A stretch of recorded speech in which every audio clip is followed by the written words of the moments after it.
Hello, this is Brittany M. You are now tuning in to the podcast Mind Over Matter Forever, where we talk about self care, personal growth, and lifestyle related content. I'll be sharing the empowerment tools I've used to develop confidence in myself and take steps towards making my dreams a reality. I have learned how to stay true to myself while actively working on opportunities for self development. I hope that these shared tools and mindset shifts will help empower you in your day to day to gain confidence in conquering your goals. Today, we'll be talking about how we get to choose how we view our experiences. So, lately, I've been evaluating how intentional I have been about what information I read and listen to on social media and whether those sources are beneficial to my mental health in the long term. Sometimes I feel we can subconsciously take on a narrative that we conclude for ourselves based on how we choose to frame our experiences or how others have framed their experiences, and then we take on that projection. So I have really been thinking about these things heavily this year. I invite everybody to pledge to ourselves that we will be more mindful of what we believe about ourselves, our capabilities, and our possibilities for our future.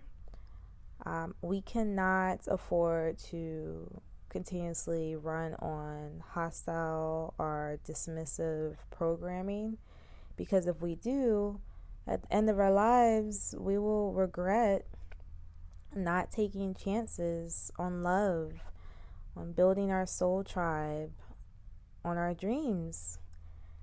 Sometimes we can even self-sabotage opportunities and create situations that fit our narratives running in the background of our minds. Usually, when a revelation comes about in an area where I need to practice self awareness, the universe provides several moments of synchronicity in seemingly unrelated topics. And the overlying message I receive feels directed at me and what I'm working on.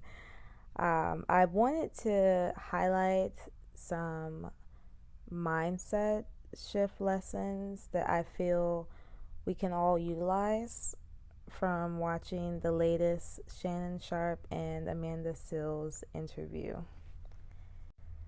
The first lesson that I took from that interview was let go and let God.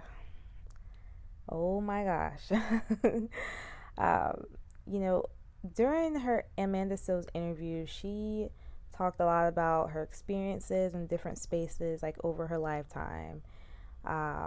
And some were relatable. She talked about when she was younger and experiences that she had, and then as she was growing as an adult, some of the work experiences that she had. And really, the theme I got from it was, identifying safe people and places where you're accepted and not tolerated. And I really feel that that's integral to all of our adult journeys. So that's how I feel that that's relatable. When we find ourselves in situations where we are wronged or feel uncomfortable due to not being perceived fully, we can acknowledge our hurt feelings, but we have to move on eventually for our sanity so that we can keep on keeping on, basically. If people in certain spaces not meant for you are affecting your income, like in Amanda's case, it seems, I view that as okay. So the ideal next route would be to sue for slander. So all this back and forth, I'm not trying to do. It's at this point where we need to take action in that way. So really addressing her issues with others isn't the problem, but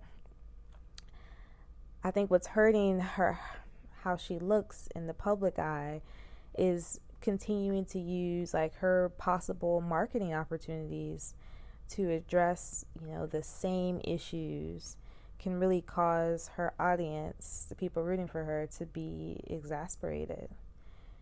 I'm all for addressing and clarifying your situations, but I don't feel that harping on, your side of things is productive for your mental well-being. And there's a quote by Cassandra Mack, one of my favorite YouTubers, where she says, "Your mental well-being is an inside job." And I'm like, that is so, so, so true. So in the case of Amanda, where she's getting into these situations where publications are talking about her negatively and blocking her from certain events and things like that, if she chooses, she says, hey, I'm not trying to sue, go that route, then I believe at that point, when we're in situations like that, we got to know that missed opportunities that are due to slander, gossip, were really never meant to be ours in the first place. God will replace them with something better suited for your talents, your skills, and your personality. And in the meantime, it's always good to reflect and look for the lesson and outcomes significantly when we are negatively affected. So the theme that I got listening to the interview is the theme of just not letting go. So she seems to have a hard time doing this, and I believe that she wouldn't feel so stuck and view things in the victim mode if she allowed herself to create an identity outside of her negative experiences. So karma's going to come for anybody that has ill intentions, and in that's almost peaceful or soothing in my mind, in knowing that, like, karma gonna get them. Let's just keep it moving. we can't focus on the get back all the time, because that means that energy that we're going to the get back, to get back at someone who's done something wrong, is not being used for our betterment in the long term. Like, us getting that person back is not going to do anything for our dreams and goals at the end of the day, basically. So, like, for example, I would have loved, as a fan of hers, because I do on some level like Amanda, I would have loved for her to talk more about her positive experiences with her gymnast coach, her activities she and her mom like doing together. It's obvious her and her mom are close. And, how she prepared for her first comedy gig in front of a live audience. Those are things that would be inspiring to me and would also help me in understanding her mindset and how she thinks as well. If she had even related to her insecure TV character, what possible storyline would she have liked to see for that character? And also, I'm really trying to remember if she even discussed in detail what her next book would be about. I have her first book, Small Doses by Amanda Seales. I enjoyed it. I've listened to her podcasts years ago, but I did enjoy it when I listened to it. And I just hope she gets another opportunity to discuss her platform, why she raises awareness about global issues, and what book she recently has read and enjoyed just for fun. Another mindset lesson that I got from her interview was just reframing our mindset of others' opinions. So what I've learned in my life is that other people's projections have nothing to do with me. People will look at how you present yourself and decide not to like you. We have to keep moving on. People will hear about an issue you have with someone else and take on their side without having any interactions with you.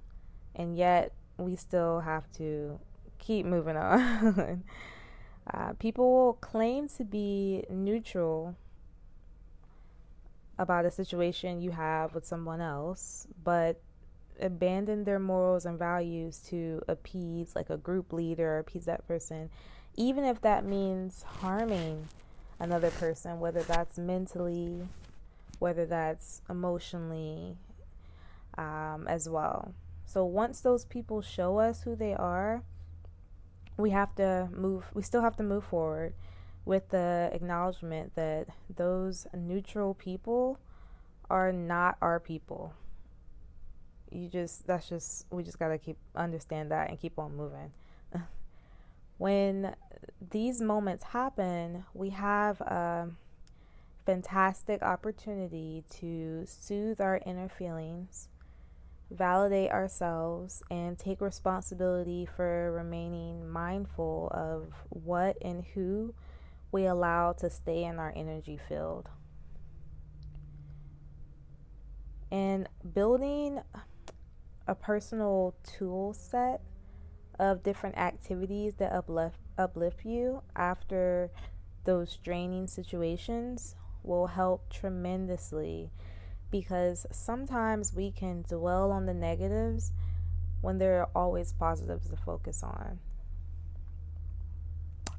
In Amanda's case, I would, if I were her, and this is just me trying to look at it from her lens and seeing how I can maybe use what's going on in her situation, how I can start reframing things for myself as well.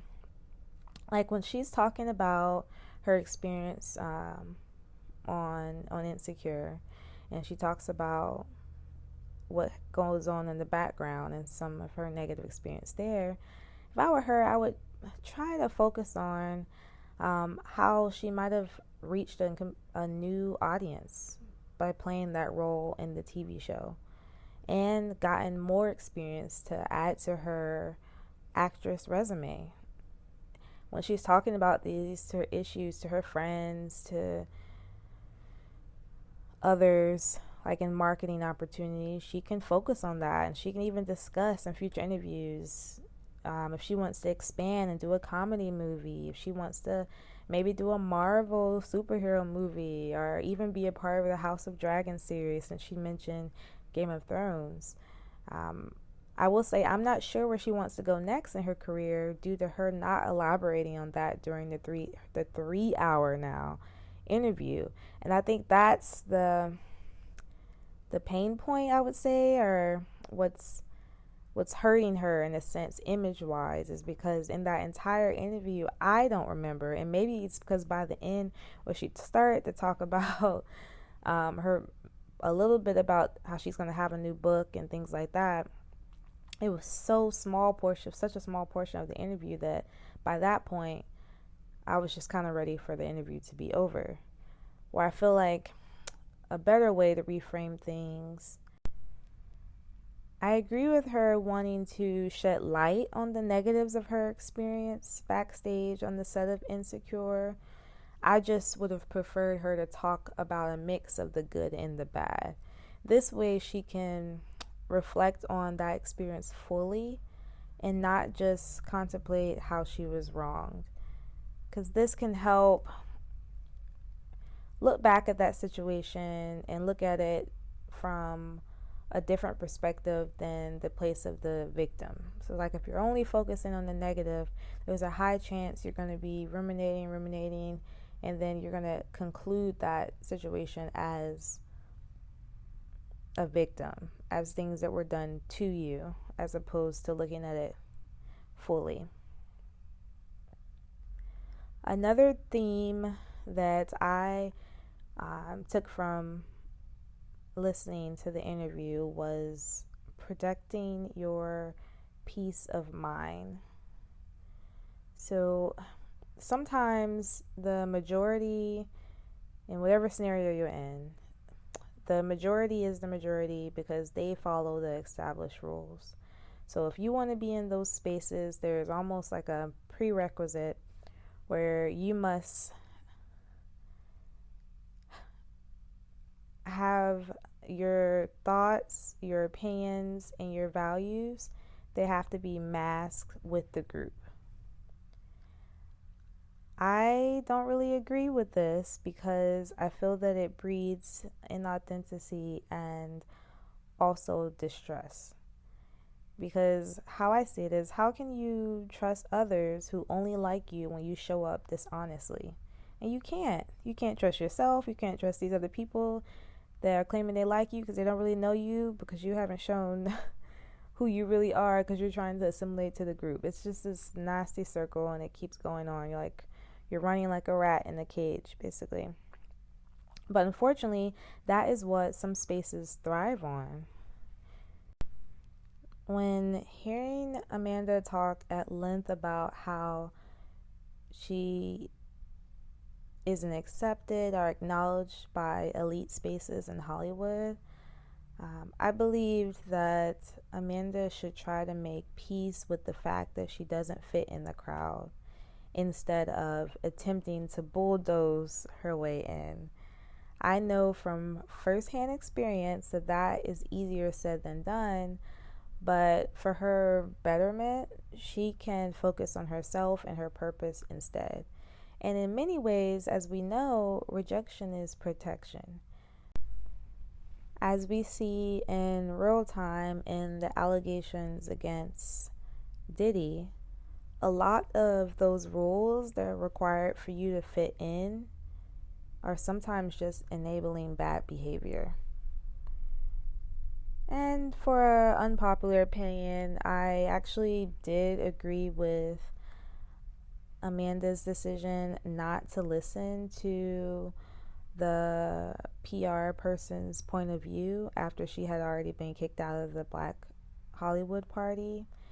To me, this is a master class in protecting your peace. She did this very well, in my opinion. It takes an emotionally intelligent person to recognize when someone is trying to bait you into an argument without a desire for a resolution, aka basically engaging in bad faith tactics. I believe if that person, the PR person, the person who had her kicked out, wanted to have a true sit down discussion with Amanda to say, hey, I don't like this, you did this, it rubbed me the wrong way, blah, blah, blah, etc., etc. The time to do that would have been before kicking Amanda out and having the security guards come in and just making this whole big deal at the location. I feel like that was an intentional thing to make Amanda feel bad due to the person's already negative feelings towards Amanda, and she did that basically to be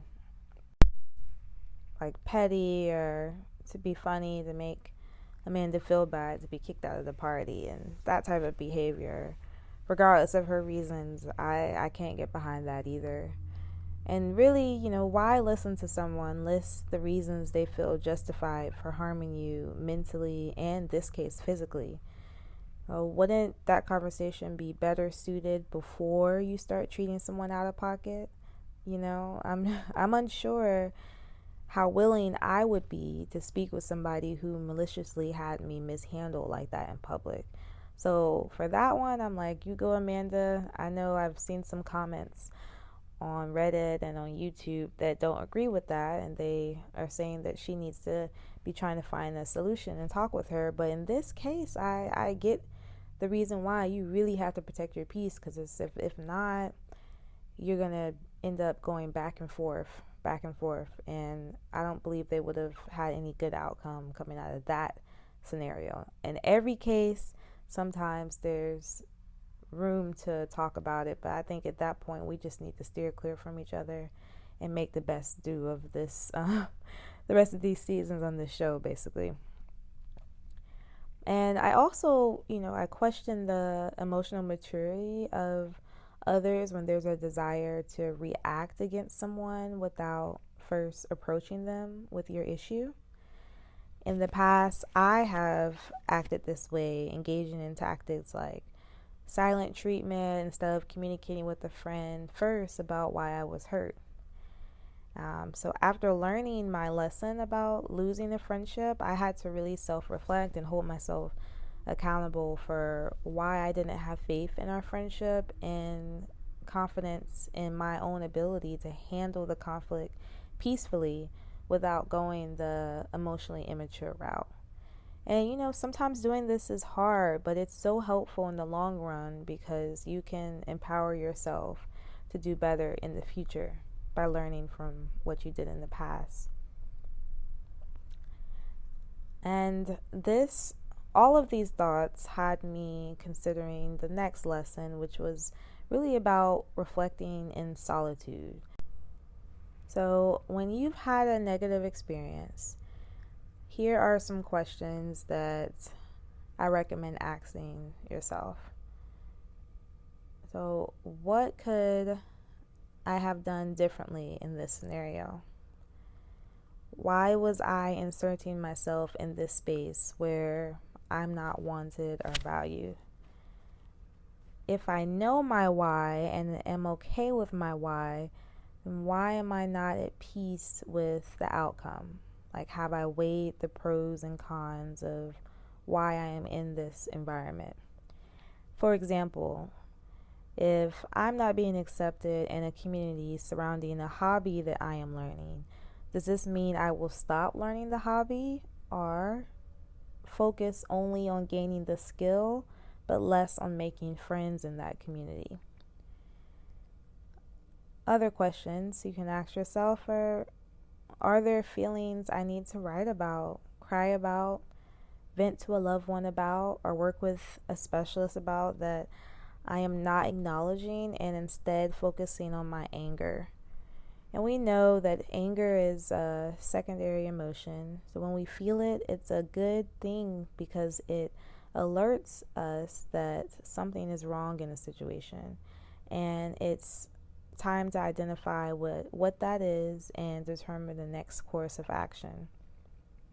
And sometimes the next course of action looks like initiating a conversation to address an issue, setting boundaries for us, or removing ourselves from an environment not suited to our needs with our heads held high. And a big part of reflecting on our actions is accepting that we are human and we make mistakes. We are never going to be perfect, handle every scenario in the right way, or always have a grasp of our emotions. Reflection time should be when we acknowledge our human nature and remove shame, guilt, and blame from the process. Otherwise, we won't be able to see clearly what we did wrong and how we can navigate similar scenarios in the future in a healthier way. But overall, I enjoyed listening to this interview. It was great to listen to while doing chores around my place. And I really want to see my fellow Cancer, Amanda, win.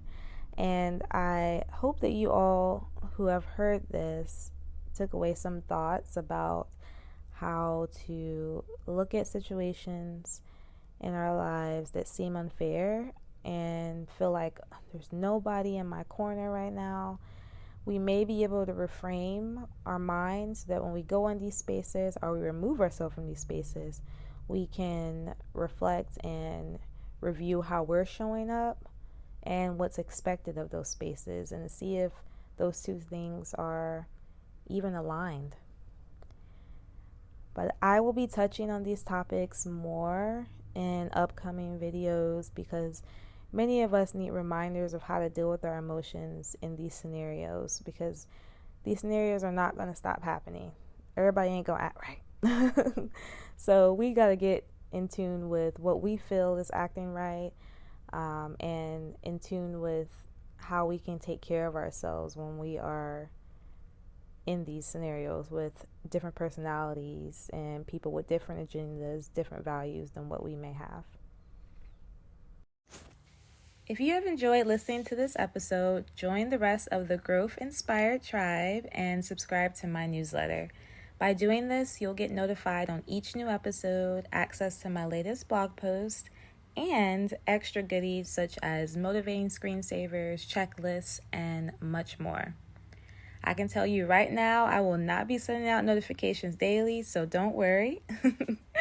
Let's embrace this journey called life together and grow into the fantastic human beings we were always destined to be.